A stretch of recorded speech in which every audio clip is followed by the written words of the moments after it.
안녕하세요. 정유진입니다. 이번 시간에는 심초음파의 활용과 관련된 내용들을 할 건데요. 이 전문 신장 소행술의 심초음파 활용 같은 경우에는 아직까지 조금 논란이 있어요. 왜냐면 이 심초음파를, 이 초음파라는 것 자체가 조금 전문성을 띠고 있기 때문에 물론 뭐 기본적으로 의사분들은 배운다고 하지만요. 정말 전문적으로 배우신 분들하고 좀 차이가 있겠죠. 물론 심전지 상황에서 간단한 뭐 대동맥 박리라든지 혹은 심장 수축약이라든지 뭐 몸에서 전기 활동을 확인한다든지 이런 간단한 활동은 충분히 모든 의사분들이 가능하실 거라고 생각이 드는데요. 요게 초음파라는 거는 아시다시피 이 초음파라는 이 파형을 가지고 신체 내부를 그림처럼 투영하는 거기 때문에 어쩔 수 없이 환자의 몸에 기계를 갖다 대어야 해요. 이것이 환자 심폐소생술을 하는데 가슴 압박을 하는데 방해가 될 수가 있겠죠, 당연히.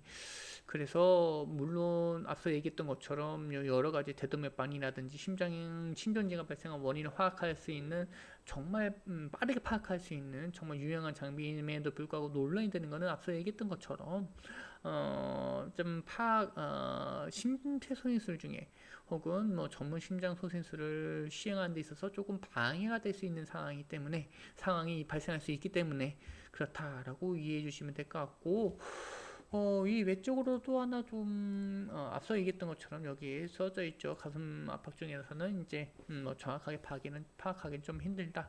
그것도 그런 것 좀 확인해 주시면 좋을 것 같고 이 외에 뭐 이런 것들 심전지 원인을 파악할 수도 있고 심근 수축력이라든지 뭐 여러 가지 문제점들, 몸에서 전기 활동부터 해서 자발선을 확인하는지 뭐 이런 것들도 확인할 수 있겠다라고 보시면 될 것 같고요.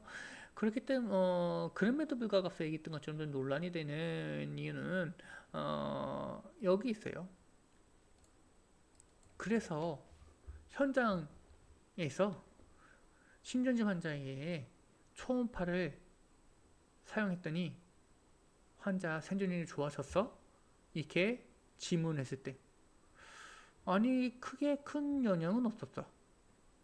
그러면 음, 초음파를 해야 돼?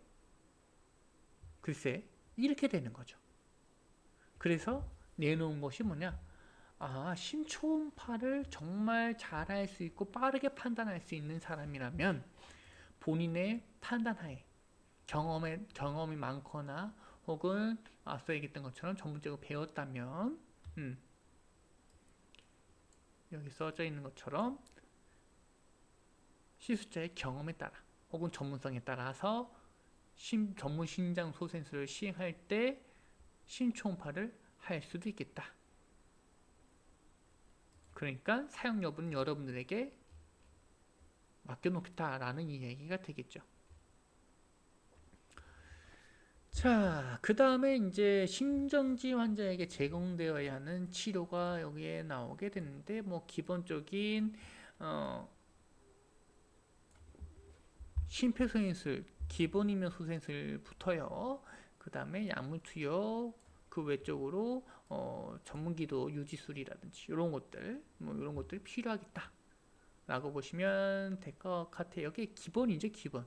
정말 기본이죠, 여러분들. 칼스나 ACLS 하실 때 다 몸으로 수탈시켰을 거라고 생각이 들고요.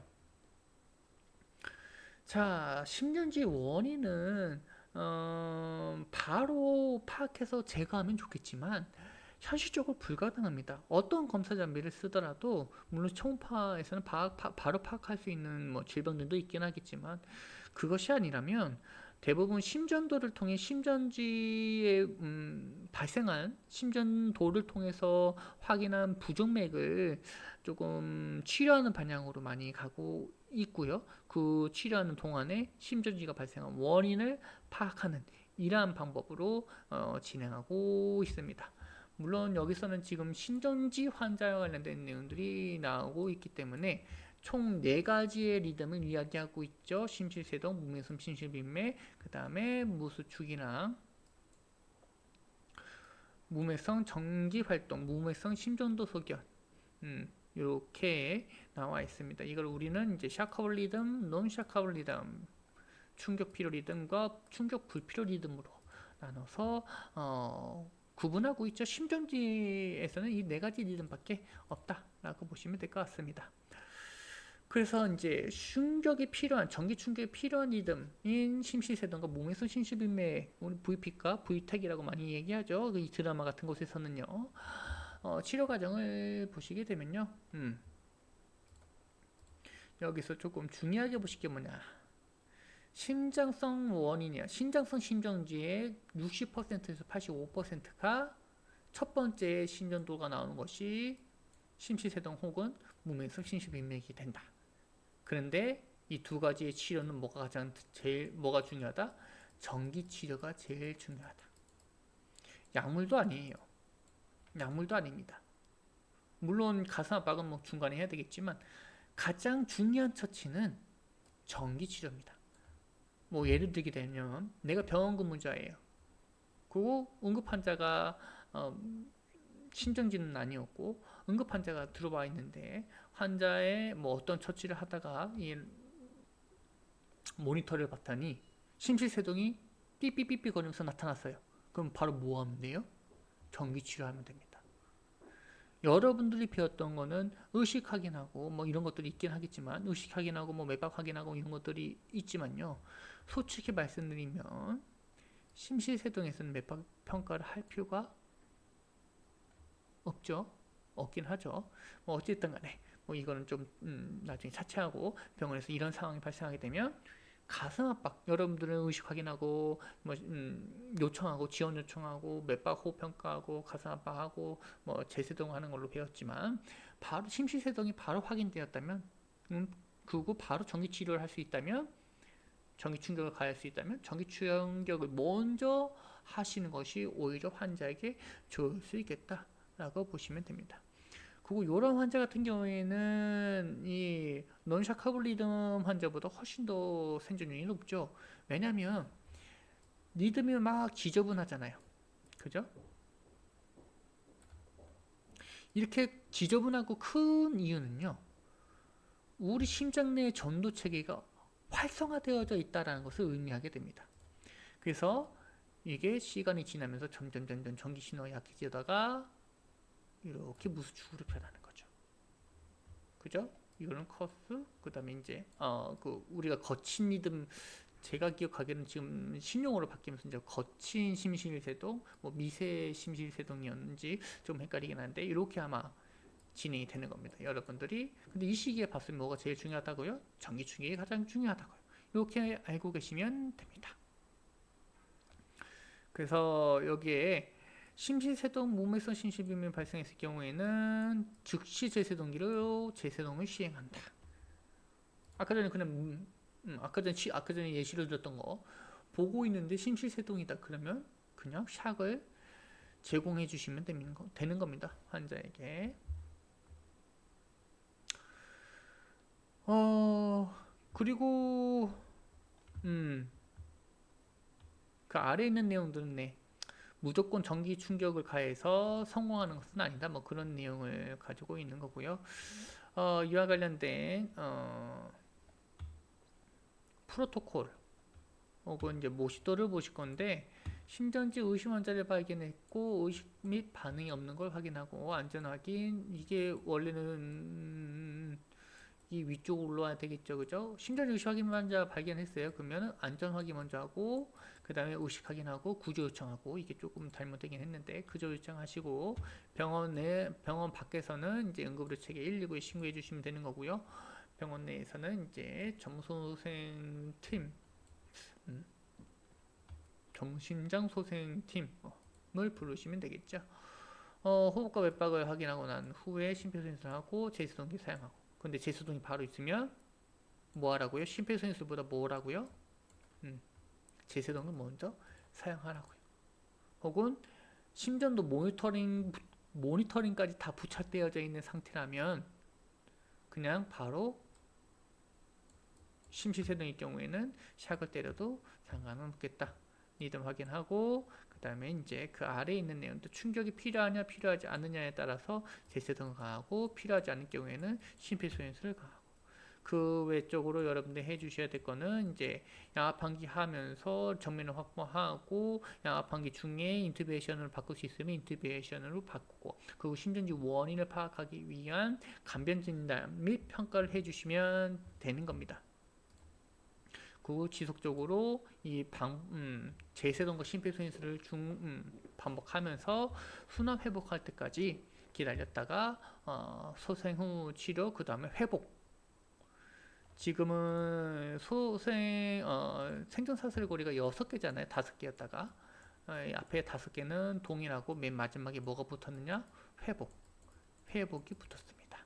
회복까지 시키는 것을 우리는 심폐소생술에서 심폐소생술 과정으로 집어넣었어요. 단순히 이제까지는 이제 환자를 살려내기만 하면 RSC 환자 심장 다시 뛰게 하고 그 이후에 심장과 관련된 원인을 완벽하게 제거한다면 거기서 전문 선생님이 끝났는데 이 사람이 소생후 치료까지 끝나고 난 후에 회복할 수 있도록 도와주는 과정까지가 이제 심전지의 체인 오브 서바이벌로 바뀌었죠. 이게 생존의 사슬고리라고 이야기를 해야 되겠죠. 생존 사슬 이렇게 얘기해도 상관없을 것 같고 어쨌든 간에 그리고 이제 그 아래에 있는 내용들은 뭐 아까 전 했던 내용과 동일한 게 또 나온 것 같은데 이거 그냥 보고 넘어가시면 될 것 같고요. 그 다음에 여기서 추가적으로 써져 있는 거는 뭐 2분 동안 반복한다라고 써져 있는데 2분이라는 거는 뭐 아시다시피 심폐소생술 가상 압박하는 이 행위 자체가 간단하지만 힘이 들잖아요. 체력적으로 문제가 될 수 있기 때문에 이 가상 압박을 교대하는 시간이라고 보셔도 될 것 같고 아니면 이제 재송이 재분석하는 시간이기도 하기 때문에 그렇다라고 보시면 좋을 것 같고요. 요거 그냥 눈으로 보시면 될 것 같습니다. 자, 에피네프린을 투여한다라는 것이 있는데 이제 라인 확보가 되면 에피네프린을 재빨리 투여해야 됩니다. 물론 뭐 투여하고 뭐 하고 이제 이런 것들이 나와져 있긴 한데요. 뭐 두 번째 뭐 시간에 라인 확보해라 뭐 이런 것들이 있긴 한데 그거 다 신경 쓰지 않으셔도 돼요. 뭐 두 번째 샥이 뭐 에피네프린 투여해라 뭐 그런 거 전혀 없고요. 라인 확보가 되면 최대한 빨리 에피네프린을 투여하는 것이 가장 좋습니다.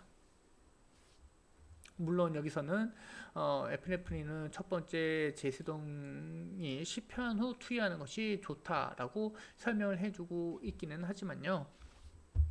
대부분 제세동은 현장에서 그러니까 병원에 도착하기 전에 현장에서 실시하는 경우가 많고 그리고 여기서 이야기하고 있는 이 첫 번째 제세동이 실패한 후 투여라는 거는 물론 여기서도 이야기하고 있기는 하지만요.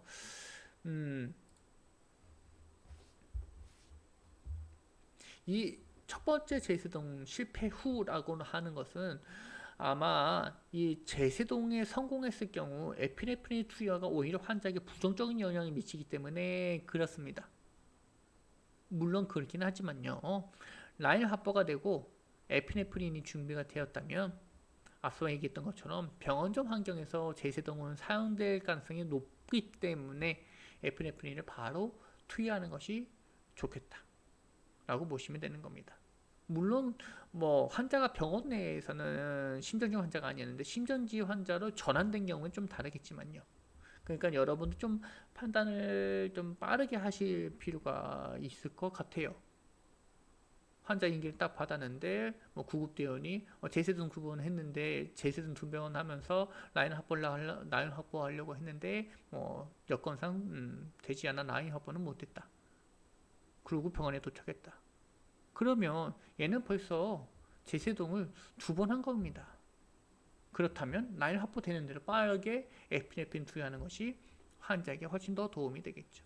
그러니까 이 순서를 외우시되 앞에 있는 표에 관련된 순서나 알고리즘을 외우시되 그 알고리즘을 조금 융통성 있게 적용하실 필요가 있겠다라고 보시면 될 것 같고요. 자, 그 다음에 뭐 볼만한 것들은 이제 에프네프린은 지속적으로 투여해도 상관이 없다라는 거, 뭐 이것 또한 다 알고 계시긴 하시겠지만, 음, 네, 뭐 여기에 관련된 내용들은 좀 뒤쪽에 다시 한번 언급을 하겠죠. 이제 약물 축적 관련된 내용들이 좀 뒤쪽에 한번 더 나올 거라고 생각이 들어서 이제 지금 언급하지는 않겠습니다. 말씀을 드렸다가.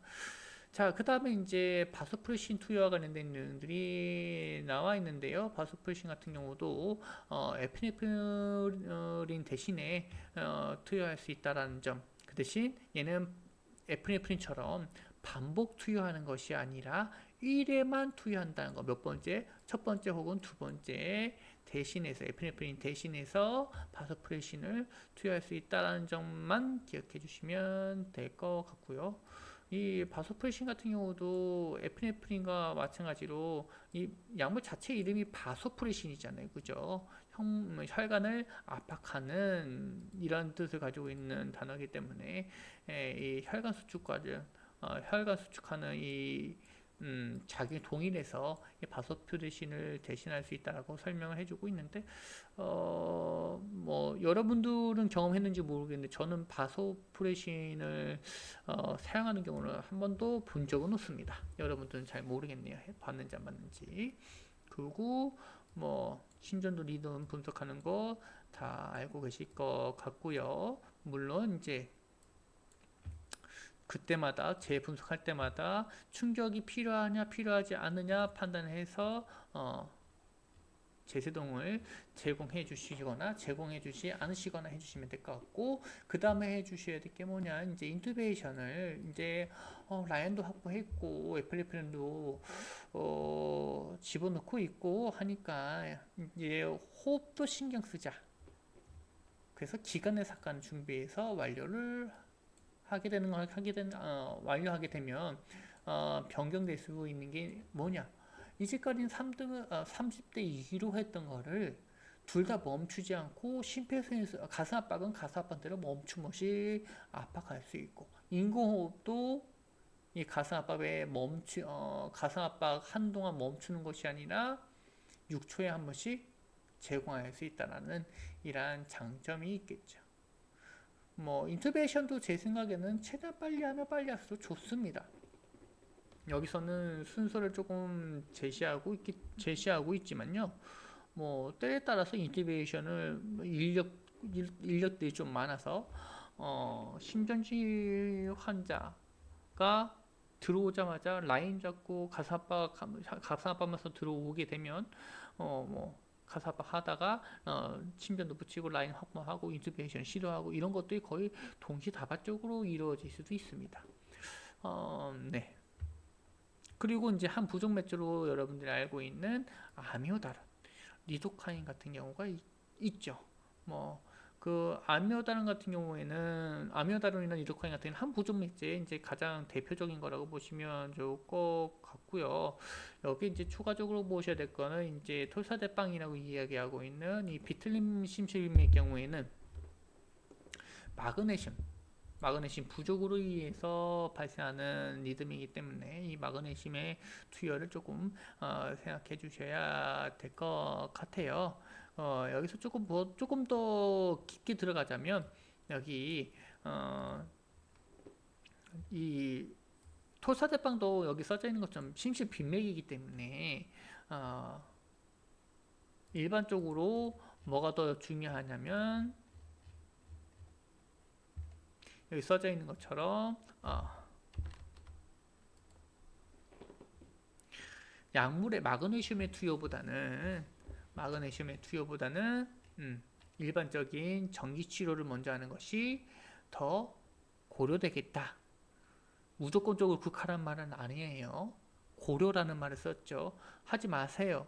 마그네슘 투여하지 마세요. 이런 말 안 써죠. 제가 지금 고려해 봐서 이것도